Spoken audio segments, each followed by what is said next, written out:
Bonsoir, voici les titres de l'actualité de ce 10 janvier. Les patrons routiers bloquent les frontières avec plusieurs centaines de véhicules. Ils ne veulent pas des 35 heures et protestent contre la hausse du prix du gazole. Ils recommenceront demain. Les magistrats de la Cour des comptes dénoncent les embrouilles salariales des services publics, des rémunérations trop complexes et trop hétérogènes. Il reste encore 16 000 foyers privés d'électricité. Nous vous montrerons ce soir les conséquences des tempêtes sur le patrimoine culturel français. Tandis que les dirigeants de Moscou poursuivent leur guerre en Tchétchénie, la situation économique et sociale de la Russie s'aggrave. Un document dans cette édition, Les enfants des rues de Saint-Pétersbourg. Ça va mal à l'Olympique de Marseille, ils en ont pris 3 peu cher. À Bastia hier, nous tenterons de savoir pourquoi. Sachant que les conducteurs routiers travaillent en moyenne entre 53 et 62 heures par semaine et qu'ils sont soumis à rude concurrence étrangère, il n'était pas très surprenant de constater tout au long de cette journée l'ampleur de la mobilisation anti-35 heures menée par les patrons routiers. Des barrages un peu partout aux frontières, que ce soit au Pays Basque, dans le Nord, dans l'Est ou au tunnel de Fréjus, des barrages qui ont fortement perturbé la circulation et les patrons routiers d'ajouter à leur protestation la hausse du prix du gazole qui réduirait encore, selon eux, leur marge bénéficiaire. Commentaire Jean-Bernard Schmitt. Derrière la muraille de poids lourds, le blocage. Des routes, des autoroutes et surtout des postes frontières. Tout un symbole. En tout, 76 barrages élevés par les patrons routiers français pour empêcher les camions étrangers de rouler. Leur problème, la réduction du temps de travail en France et les différences de traitement qu'elle va créer entre les chauffeurs français et les autres. 350 heures de moyenne en Belgique, avec vos véhicules. Ouais. D'accord. Et nous, on va nous imposer 200 heures. C'est pareil que le maçon qui s'en va avec son marteau, démolir un mur, et le gars qui s'en va avec une grue. Pas facile de convaincre les voisins, mais les patrons français ne veulent pas être les seuls en Europe à appliquer les 35 heures. Notre problème, c'est que nos concurrents européens vont se baser sur 48 heures, essayent de ramener la durée du travail à 48 heures. Et nous, les Français, on est à 35, on voudrait être à 35. On ne peut pas lutter contre des concurrents étrangers qui vont être à 48 heures. Même stratégie, même blocus à la frontière franco-espagnole. Au-delà des 35 heures, les transporteurs français grognent également contre la hausse du prix du gazole. 32% l'an dernier, 9 centimes de plus dès demain. Ici, 200 camions sont immobilisés et les motifs de la grève sont mal perçus. Je comprends qu'ils aient des problèmes. On en a aussi en Espagne. Mais qu'ils ne bloquent pas la frontière. Je vais en Suisse et en Allemagne. Je n'ai rien à voir avec tout ça. Mettez des quilles, faites quelque chose, mais évitez-moi ces angles-là, s'il vous plaît. Même installés à la va-vite, les barrages sont faits pour durer. À la frontière franco-italienne, on se prépare à une deuxième journée de blocage. Évitez. Nous conservons cette action jusqu'au bout, parce que si nous lâchons au milieu du gué, c'était pas la peine de commencer. Sans réponse des pouvoirs publics, les patrons continuent. Les salariés, eux aussi, protestent contre le projet de décret sur les 35 heures, mais pour de toute autre raison. Selon eux, le texte est beaucoup trop favorable au patronat. Et cette grève a été jugée indécente par Marc Blondel, le secrétaire général de Force ouvrière, qui dénonce les patrons exploitant les routiers. Cette grève a également fortement mécontenté les chauffeurs étrangers. Vous en avez vu quelques témoignages espagnols bloqués aux frontières. Justement, nous avons voulu comparer les conditions de travail des routiers dans plusieurs pays européens. Explication Yann Fronti. Ce chauffeur international est spécialisé dans le transport de marchandises entre la France et l'Italie. Pour lui, passer aux 35 heures représente un handicap supplémentaire dans la concurrence internationale. La plupart des pays européens tolèrent des temps de conduite beaucoup plus longs. 52 heures aujourd'hui en France, contre 64 aux Pays-Bas, 68 en Grande-Bretagne et 70 en Espagne. L'application de la loi Aubry aujourd'hui va nous mettre dans la situation qu'a connue la marine marchande il y a quelques années, c'est-à-dire choisir entre mourir ou délocaliser, c'est-à-dire chercher des pavillons de complaisance et des équipages de pays du tiers-monde. Nous ne voulons pas en arriver là, nous ne voulons pas que nos véhicules deviennent des Erika en puissance sur les routes de France. Autre concurrence déloyale, la plupart des autres pays européens ne payent leurs chauffeurs que quand ils sont au volant. En France, le temps de chargement et d'attente doit légalement être rémunéré. En théorie seulement, car la pratique est bien souvent différente. Les patrons en Allemagne sont beaucoup plus respectueux de la réglementation que les nôtres. Donc ça sera un exemple intéressant. Parce que chez nous, c'est pas des délinquants, mais c'est tout comme. Autre disparité européenne, l'interdiction de circuler le dimanche. Les pays de transit qui ont appliqué cette réglementation, comme la France ou l'Allemagne, tiennent à conserver cette spécificité. Les États situés à la périphérie, comme le Royaume-Uni ou la Grèce, militent pour une libéralisation accrue. L'Europe du transport routier est aujourd'hui totalement divisée. En juillet prochain, la France, qui présidera le Conseil européen des transports, aura le plus grand mal à mettre en place le chantier de l'harmonisation. Alors que certains services publics, je pense à EDF, aux pompiers ou à la SNCF, connaissent une embellie d'images et d'appréciations positives, un rapport rédigé par les magistrats de la Cour des comptes vient quelque peu refroidir l'enthousiasme des défenseurs de la fonction publique. Une gestion des personnels de l'État très hétérogène, un émiettement des statuts, des informations incomplètes voire inexactes sur les effectifs, sur les rémunérations. La liste est longue et dérangeante puisqu'elle touche aussi bien la police que l'éducation nationale, l'administration pénitentiaire que le ministère des Finances. Tout le monde en prend pour son grade et ce n'est qu'une première étape, a prévenu le premier président de la Cour des comptes, Pierre Jox. Enquête avec Émilie Lançon, Hélène Hugues et Luc Bachofen. Le ministère des Finances. À en croire la Cour des comptes, Bercy est le miroir grossissant de ce qui se passe dans les autres administrations. Tout d'abord, un système de rémunération opaque. En moyenne, les primes représentent 15% du salaire des fonctionnaires. Dans des cas extrêmes, elles atteignent 60%. En général, les primes les plus importantes sont versées aux hauts fonctionnaires, comme ceux que l'on trouve à Bercy. Autre pratique dénoncée par la Cour des comptes, celle dite du surnombre. Bercy a tout simplement payé 27 000 fonctionnaires à un grade supérieur à celui qu'ils occupaient réellement, une manière de contourner le Parlement et un surcoût pour l'État estimé à 247 millions de francs. Mais pour le président de la Cour des comptes, ces montages sont révélateurs d'un problème de fond. Si on considère que par exemple telle catégorie d'ingénieurs ne doit pas être payé 15 000 francs par mois, mais 30 000 francs par mois, il vaudrait mieux dire qu'il doit être payé 30 000 francs par mois parce que c'est très important ce qu'il a à faire, construire des ponts, des routes, plutôt que dire qu'il est payé 15 000 plus 15 000 francs de prime. Autre grief fait par la Cour des comptes aux 7 ministères contrôlés, ceux-ci sont incapables de dire avec exactitude quels sont leurs effectifs. Une situation que l'on retrouve à l'Éducation nationale, accusée du coup de manquer de rigueur dans la gestion de ses personnels. C'est vrai, il y a eu trop de politique à court terme. Et surtout, il n'y a eu pas beaucoup de politique de gestion pendant les 4 années avant moi. La police, elle non plus, n'est pas épargnée. 14% des policiers feraient autre chose que leur métier du fait de la lourdeur des tâches administratives et d'activités annexes. La Cour des comptes demande à l'État de réformer ses pratiques. Elle va désormais contrôler la fonction publique territoriale, puis hospitalière. Dans les tribunaux, à l'occasion des audiences solennelles de rentrée, les juges ont évidemment aujourd'hui rappelé leurs besoins financiers et matériels, mais ils ont surtout marqué leur protestation contre les projets de réforme menés par Mme Guigou. Ils relèvent que des polémiques ont instauré un climat de suspicion et jeté le discrédit sur l'ensemble des magistrats. Les audiences de rentrée ont été boycottées à Besançon, Caen, Grenoble, et puis ici, vous voyez ces images, à Rodez, Grasse et Ajaccio, et il faudrait en citer beaucoup. Boycott également en région parisienne, Évry, Versailles et Bobigny, avec toujours en arrière-plan le malaise des magistrats qui s'estiment menacés de recours des justiciables en cas de faute. Alors voici un exemple de ce malaise, de ce climat, avec le reportage à Bobigny de Thierry Curtet et Jean-François Hoffmann. 120 chaises vides, 120 magistrats qui boycottent l'audience solennelle de rentrée du tribunal de Bobigny. C'est la première fois qu'ils osent un tel mouvement. L'occasion d'exprimer haut et fort, devant les représentants des corps constitués, les craintes que leur inspirent les projets de loi à venir.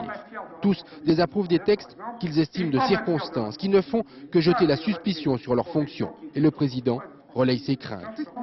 C'était l'ambiance délétère, assez désagréable qui règne aujourd'hui sur la magistrature, et les sièges vides que vous voyez ici en témoignent. Le président du tribunal ne tergiverse pas. Pour lui, comme pour beaucoup de ses collègues, c'est notamment la mise en place de la commission d'examen des plaintes des justiciables, contre les magistrats donc, qui risque de jeter l'opprobre. S'il y a de nouveaux textes, si on y ajoute quelques textes, que ce soit sur la responsabilité civile ou pénale, eh bien ça va jeter une suspicion, et je pense que les justiciables qui malheureusement ne comprennent pas très bien les problèmes de justice ne s'engouffrent et ne soient amenés à porter davantage plainte qu'autrefois et ne déstabilisent les magistrats. Écoutez, sur le problème de l'indépendance d'une part et de cette commission. Alors je vais vous dire, c'est pas en 2 minutes qu'on peut régler. L'homme de droite, c'est Jean-Pierre Brard, député communiste. Il était invité. Le 24 janvier prochain, il devra voter l'un des volets, sans doute le plus important de la réforme de la justice. Le dialogue est difficile.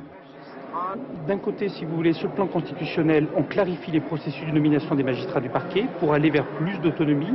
Et de l'autre, comme si l'on avait peur de cette avancée, comme si l'on avait peur de ce petit progrès, eh bien l'on met en place ce qui est exactement le contraire de ce que l'on a réalisé.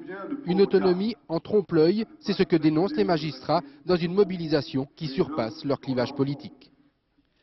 La réforme constitutionnelle du Conseil supérieur de la magistrature, qui provoque ainsi les boycotts des magistrats ou encore les réactions négatives à droite, fut non seulement à l'initiative du président de la République, mais également déjà votée par la majorité des sénateurs et des députés. C'est là le principal argument à gauche, où François Hollande souligne à l'adresse de l'opposition que celle-ci doit maintenant prendre ses responsabilités. De son côté, Michèle Alliot-Marie, la présidente du RPR, suggère un report du vote de cette réforme de la magistrature. Reportage Javi Timber. Les vœux de bonne année aujourd'hui tournaient tous autour de la même question. Comment sortir de ce casse-tête politique? Comment, pour la droite, annoncer aujourd'hui que l'on votera contre la réforme de la justice, pourtant voulue par Jacques Chirac? Nous ne pouvons pas avoir confiance dans un gouvernement qui, à bien d'autres occasions, nous a montré qu'il ne tenait pas ses engagements, voire qu'il s'appuyait sur des députés de sa majorité pour transformer des textes sur lesquels un accord aurait pu être trouvé. Cérémonie de vœux un peu plus tôt au Parti socialiste et même sujet de conversation. Avait refusé de convoquer le Congrès tout de suite après. À chacun ses arguments, l'opinion serait favorable à l'indépendance de la justice, alors le PS attaque là où ça fait mal et interpelle la droite. Elle veut simplement s'opposer à un gouvernement, ce qui est son rôle, et oublier qu'en s'opposant au gouvernement, ce qui n'est pas le sujet, elle risque de s'opposer à une réforme, la réforme de la justice, qui est attendue par beaucoup de nos concitoyens. Alors, quel scénario, puisqu'il ne reste plus maintenant que 2 petites semaines avant la tenue du Congrès de Versailles? Lionel Jospin et Elisabeth Guigou y travaillent, ils se sont vus aujourd'hui même. Et à Matignon, on explique que des précisions seront apportées notamment sur la question du déroulement de carrière des magistrats. Mais le fond, l'essentiel, l'indépendance des juges, sera maintenue. Le texte a d'ailleurs été déjà voté 2 fois par le Parlement, par la droite et la gauche. C'est le 2e argument du gouvernement, repris d'ailleurs par d'autres. Moi, je suis un esprit simple. Le président de la République fait une proposition, le texte est adopté par l'Assemblée nationale et le Sénat, le président envoie le texte devant le Congrès de Versailles. Moi, je marche en petit soldat discipliné, je vais aller voter. En vérité, la réforme de la justice a désormais bien peu de chances d'être votée à Versailles le 24 janvier. Pour chaque camp, il s'agira de faire porter sur l'adversaire la responsabilité de cet échec. Le parti radical s'est prononcé aujourd'hui pour le transfert des cendres de Pierre Mendès France au Panthéon. La veuve de Pierre Mendès France a réitéré aujourd'hui avec à l'appui une pétition de très nombreuses personnalités politiques ou intellectuelles son souhait d'un tel transfert parce que, dit-elle, son mari fut un homme d'exception. Signature ce soir, il y a quelques minutes, de la convention collective dans le secteur bancaire, l'intersyndicale des banques avec la CGT, la CFDT, mais aussi la CGC, la CFTC et FO ont signé cette convention qui concerne 230 000 personnes. La mort de 2 personnes ayant consommé des rillettes contaminées par la listeria a provoqué une très large prise de conscience dans le secteur alimentaire. Il faut rappeler que la listeria est une bactérie toxique qui a tendance à proliférer dès lors que le produit vieillit dans de mauvaises conditions de stockage. Ce matin, la secrétaire d'État au commerce et à la consommation, Marie-Lise Lebranchu, évoquait la possibilité de revoir les dates limites de consommation pour certains produits. Cela pourrait permettre de réduire les risques de contamination. Mais c'est dans la rupture éventuelle de ce qu'on appelle la chaîne du froid, c'est-à-dire la continuité de température permettant une bonne conservation du produit, c'est donc dans cette rupture éventuelle que l'on recherche maintenant la cause de ces morts. Enquête à Maison-Alfort dans un laboratoire spécialisé avec Dorothée Cochard et Christian Houtin. D'abord, un prélèvement dans un milieu stérile. Les chercheurs y ajoutent un liquide dans lequel les bactéries du produit se trouvent en suspension. Et ils analysent leur développement. Nous sommes au centre technique de la salaison, un laboratoire utilisé par toute la filière de la charcuterie industrielle. C'est ici que les chercheurs ont trouvé la contamination d'un lot de rillettes de l'entreprise Coudray. Listeria est présente dans l'environnement, qu'on la retrouve dans beaucoup de produits à faible taux. On sait que des produits comme des viandes hachées, 40% à peu près des viandes hachées vont être contaminées par ce germe, mais à des faibles taux. Et lorsqu'il y a une succession d'incidents comme une rupture de chaîne du froid, cette quantité va augmenter. Il existe bien une réglementation, 100 bactéries de listeria maximum par gramme d'aliments. Mais cette réglementation ne concerne que le moment de la distribution, non celui de la fabrication. La chaîne du froid a pu être rompue n'importe où, n'importe quand. L'entreprise n'est pas forcément fautive. Une question se pose alors pour supprimer tout risque. Ne faut-il pas appliquer les mêmes normes que celles aujourd'hui en vigueur pour les fromages au lait cru, c'est-à-dire zéro listeria dès la fabrication? Il faut rappeler qu'en matière de listériose, il y a encore 10 ans, il y avait plus de 600 cas, il n'y en a plus qu'environ 200. Donc il faut noter quand même la nette amélioration des choses. Et cela grâce à la réglementation actuelle. Le problème crucial est donc de bien conserver la chaîne du froid. Une exigence qui concerne à la fois le fabricant, le distributeur et le consommateur. Selon les résultats de l'enquête, une des 2 victimes de la listériose aurait eu un réfrigérateur dont la température était trop élevée. Et puis la production de la société Coudray à Conneré, près du Mans, pourrait reprendre d'ici jeudi. 2 nouveaux cas d'encéphalopathie spongiforme bovine ont été décelés, l'un en Ille-et-Vilaine et l'autre dans la Creuse depuis 1991. 81 cas de vaches folles ont été officiellement enregistrés en France. L'ensemble du réseau EDF devrait être rétabli d'ici jeudi, vient d'affirmer le ministre de l'Intérieur sur France Info. Ce soir, il reste encore 16 000 foyers privés d'électricité. Outre les destructions et ravages causés par les intempéries chez les particuliers, comme dans le secteur économique, les dégâts subis par le patrimoine culturel français, public et privé, ces dégâts sont très importants. On estime que la facture sera au moins de 900 millions de francs, selon la direction du patrimoine, mais sans doute beaucoup plus. Pour la seule région Aquitaine, un exemple, 1 millier de monuments historiques sont en partie ou complètement détruits. Avec Daniel Wolfram et Raymond Chaplard, nous avons voulu survoler quelques-uns des bâtiments historiques et culturels victimes, eux aussi, des tempêtes. Il ne reste rien des alignements géométriques de Le Nôtre, le grand paysagiste de Louis XIV. À Saint-Cloud, le parc et ses allées sont méconnaissables. Les restaurations de ce domaine national sont estimées à 40 millions de francs. Mais peut-on évaluer avec précision les dégâts? Pour ce château privé classé monument historique, le propriétaire ne s'y hasarde pas. Il est certain que si la réparation n'est pas faite d'urgence, l'eau va s'engouffrer à l'intérieur, le gel va faire des dégâts. Et il faudra, si la réparation n'est pas faite d'ici 2 ou 3 mois, prévoir une dépense qui sera peut-être le décuple de ce qu'elle apparaît maintenant. Château de Chalais en Charente, le berceau de la famille de Talleyrand. Ici, la tempête a carrément arraché le clocher du XIIe siècle et le toit du bâtiment. Il y a des trous, il y a de gros trous, même des trous tels que la toiture est à refaire à 80%. Il y en a au moins pour 2 millions de francs. Notre-Dame de Rouen, la bourrasque a fait chuter un gros clocheton. Il est tombé dans la nef de la cathédrale comme une bombe. Là encore, plus de 40 millions de francs de dommages. On a l'impression de retrouver des images de 1944 lors du bombardement de la cathédrale. Ces dégâts sont très impressionnants et vous retrouvez des stalles qui ont été détruites déjà en 1944, reconstituées et qui maintenant sont de nouveau cassées.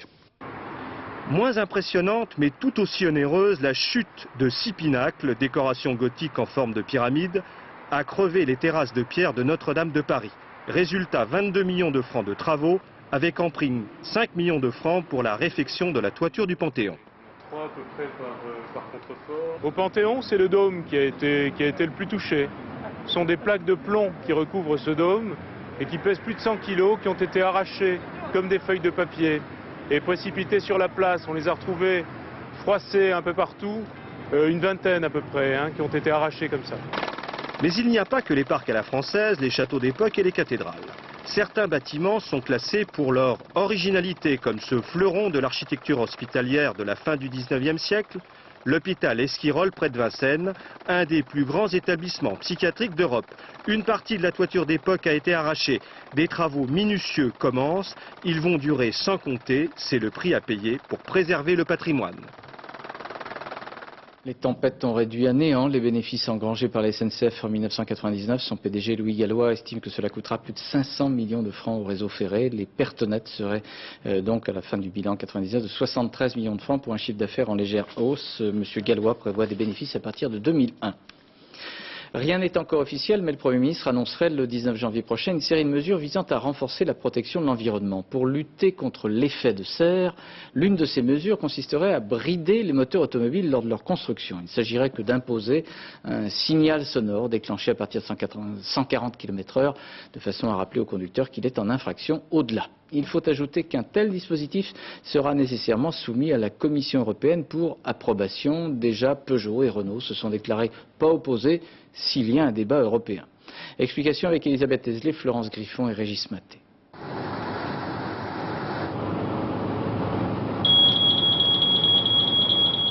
Un signal qui retentit quand on atteint 140 km/h, c'est ce que voudrait le gouvernement pour inciter les conducteurs à lever le pied. La sécurité routière souhaiterait aussi l'installation d'une boîte noire dans les voitures qui permettrait, en cas d'accident, de connaître la vitesse réelle du véhicule. Mais pas question pour l'instant d'un bridage des moteurs à la source. Ça me paraît anti-commercial dans la mesure où comment vont faire les constructeurs, parce que ce sont des mesures qui ne s'appliqueront jamais dans le monde entier. Alors je ne vois pas un constructeur pouvant le lundi et le mardi faire des voitures pour la France, le mercredi pour l'Europe et le reste de la semaine pour le monde entier. Je crois que toute mesure coercitive n'est pas une bonne mesure. Par contre, des mesures qui appellent à la conscience du conducteur et qui lui permettent de décider lui-même me paraît en tout cas plus préventif. Dispositif maison, 80% des Mercedes sortis en 99 sont équipés d'un limiteur. Il permet de programmer une vitesse maximale qu'on ne peut pas dépasser, sauf en accélérant à fond en cas de nécessité. Autant de systèmes à la carte qui ne satisfont pas les adeptes du bridage pur et dur. Ce à quoi nous voulons aboutir, nous, c'est à quelque chose de beaucoup plus cohérent, c'est-à-dire une impossibilité à la construction de rouler à des vitesses que les pouvoirs publics reconnaissent elles-mêmes comme dangereuses. La France va soumettre son projet de dispositif à la Commission européenne pour qu'il devienne une directive. Elle a peu de chances de voir le jour. La plupart de nos voisins comptent bien nous mettre des bâtons dans les roues. Une méga fusion dans le monde Internet. AOL, géant des services Internet, et Time Warner, numéro 1 mondial des médias, ne feront plus qu'un. AOL s'est donc payé pour 190 milliards de dollars. La société est tenue par Ted Turner. Le tout est de savoir ce qui pourrait changer pour les utilisateurs du net. Voyons donc la correspondance d'Étienne Lénart. C'est un colosse, un géant tellement immense que l'on n'a jamais fait aussi grand dans l'histoire des fusions financières. Cette poignée de main pèse 350 milliards de dollars, du jamais vu, mais surtout une révolution technologique. En moins d'une dizaine d'années, Internet a révolutionné notre économie, notre société, mais ce n'est qu'un début. La fusion annoncée permet en fait de rassembler d'un côté la technologie Internet détenue par AOL, qui compte aujourd'hui 22 millions d'abonnés à travers le monde, et de l'autre côté toute la gamme des produits de Time Warner, ses films, ses disques, ses dessins animés, ainsi que son réseau câblé qui permettra du coup à AOL d'entrer plus facilement dans les foyers américains, la frontière entre l'Internet et la télévision devenant ainsi de plus en plus floue.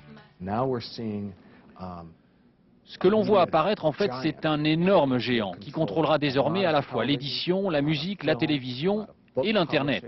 Et cela ne va d'ailleurs pas sans poser de problème.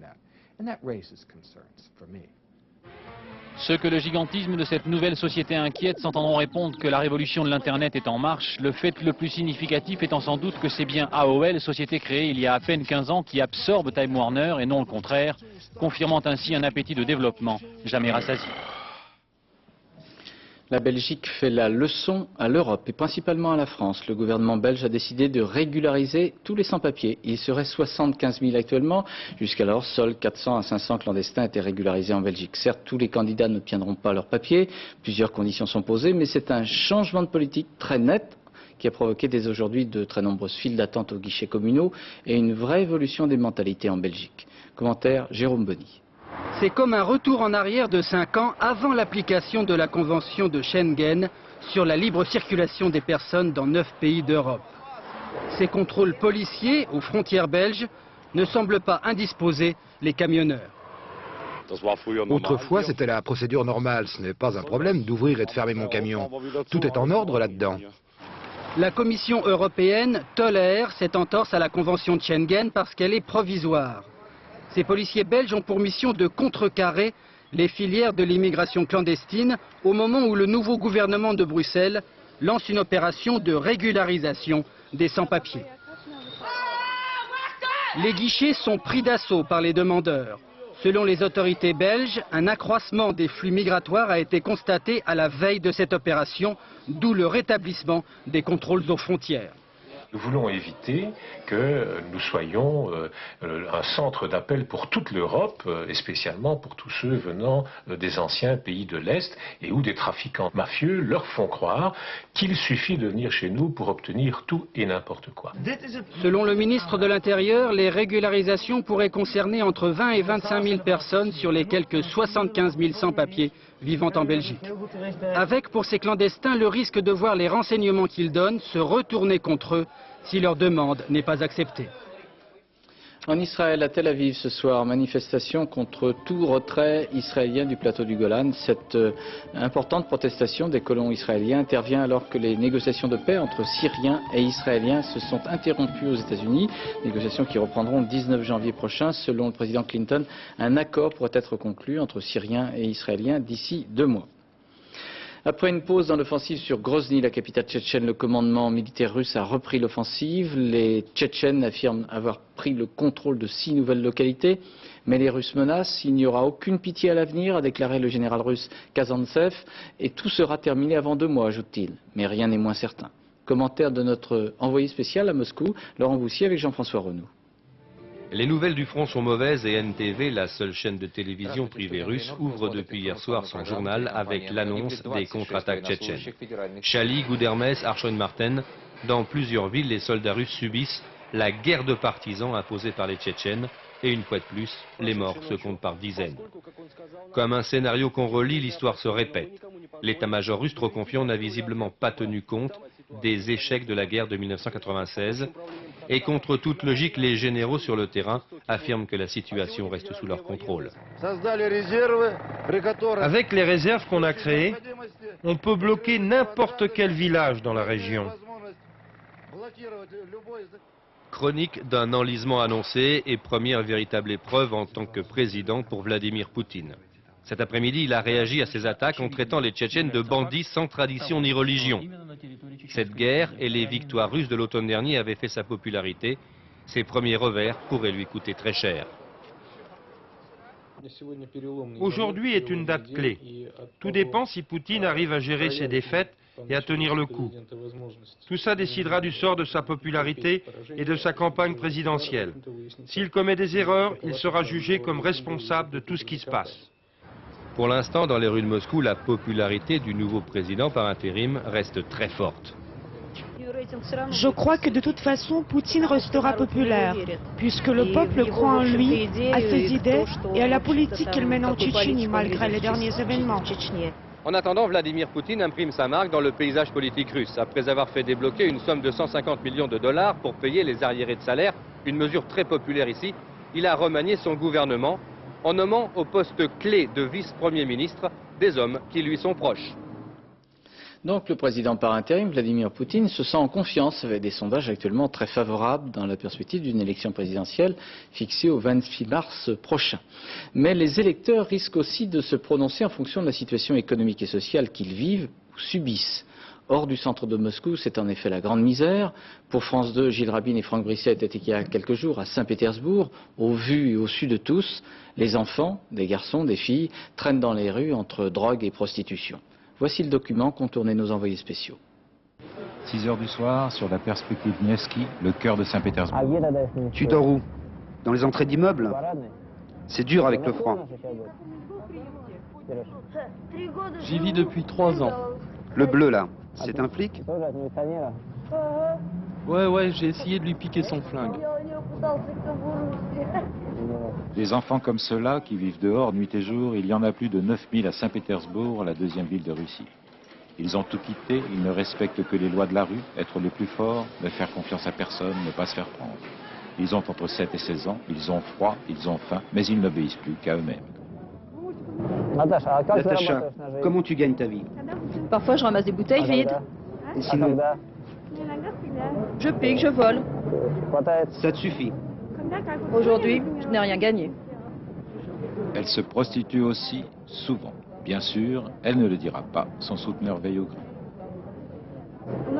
On a un bon contact avec cette fille-là. On peut vraiment l'aider à résoudre ses problèmes. Le plus important, c'est qu'elle accepte d'être aidée. L'aide, la plupart du temps, les enfants des rues la refusent. Ils sont 3 fois plus nombreux aujourd'hui que l'an dernier, Ils commencent de plus en plus jeunes, plus longtemps ils vivent dehors, plus ils sont irrécupérables. Il faut d'abord gagner leur confiance. Les missionnaires des rues y parviennent par des gestes simples, leur donner ce dont ils ont un besoin immédiat, de la nourriture, des habits, des soins médicaux. C'est quoi ça? Je ne sais pas. Il y a longtemps que tu as ça? Oui. C'est une hernie. C'est très rond, ça? Je ne vois pas ce que ça peut être d'autre. C'est depuis la naissance. Depuis la naissance. Bon, on va regarder ça de plus près. Le plus souvent, ils ont des maladies respiratoires, des bronchites chroniques parce qu'ils fument tous, des foyers purulents sur la peau, des poux, et la gale, beaucoup d'hépatites. Et des maladies vénériennes, exemple typique d'une très jeune fille. Il vivait dans la rue depuis 2 ans. Il avait une quinzaine de partenaires sexuels. Quand elle est venue à ma consultation, j'ai constaté qu'à 13 ans, il avait déjà une syphilis au 2e stade. Il se drogue aussi bien sûr. Les enfants qui à 7 ou 8 ans sniffent de la colle ou des vapeurs d'essence passent de plus en plus vite au hashish et à l'héroïne. Parce que la rue, c'est l'école du crime. Souvent, c'est très criminalisé et il y a des endroits qui sont très connus. Il y a quelques stations de métro qu'on connaît et, où l'on fait du travail de rue. C'est vraiment une petite mafia des gamins. Sous la douceur des gestes se cache une violence qui, elle, n'a rien d'enfantine. Dans cette école, où ils sont libres de venir ou de ne pas venir, on essaie d'abord de mettre un peu d'eau sur le feu qui couvre en nous. Le but de cette école porte ouverte, c'est d'amener les gosses de la rue à arrêter de boire, de fumer, de voler, de se droguer, de se prostituer. Ils sont très paresseux. Ils n'ont plus de sens moral. Il y a quelque chose d'abîmé dans leur cerveau. Parce qu'ils boivent et qu'ils sniffent de la colle. Se forcer à reprendre l'école, retourner à la vie normale, pour eux, c'est très compliqué. Quand on se prostitue dans des toilettes publiques comme celle-ci, la vie normale, c'est loin. Les plus jeunes sont très demandés, mais à 13 ans, la prostitution, ça devient plus difficile, il y a concurrence, explique Lisa, la présidente de la Société de protection des enfants de Saint-Pétersbourg, qui travaille dans l'urgence, parce qu'il y a urgence. Quand est-ce que tu reviens? La semaine prochaine. Du sport, du football, une nouvelle année, mais pas un nouvel Olympique de Marseille, c'est le moins qu'on puisse dire. Dès le premier match de 16e de finale de la Coupe de la Ligue, l'OM a pris 3 buts dans ses filets face à Bastia. Hier soir au stade de Furiani, il n'y a eu pas de discussion sur terrain. En revanche, depuis à Marseille, ça fait causer. Reportage Julien Hérisson, Olivier Journia.